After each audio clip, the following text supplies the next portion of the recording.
The idea that the Ukraine could defeat Russia in a war, just as the idea that the European Union could go on printing money at your expense to keep the war going when Trump has plainly, self-evidently lost all interest in its prosecution.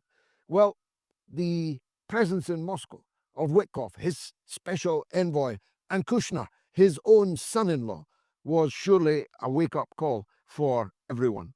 The Europeans gnashed their teeth and rended their garments and wailed awfully at the fact that they are entirely left out of this process. They project it onto Zelenskyy. They say there's no peace without Zelenskyy, but the ground is moving underneath Zelenskyy as we speak. Of course, the Americans are not uninvolved in making the earth move.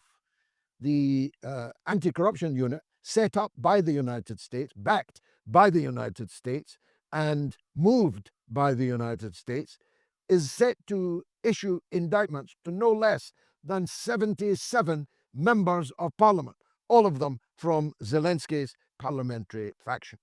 Zelenskyy's chief of staff has already been forced to resign. There are documents, there are tape recordings, there are cash and paper trails, all of which lead to the chiseling little crook that I have been telling you was the thief of Kiev all through this stage of the conflict. These were called Putin talking points, but they are more correctly described now as United States talking points. It is the United States and its voice in England, the Daily Telegraph, who are leading the way in the uncovering of the corruption that they pretended did not exist all of this time. You can see the panic, of course, in Kiev.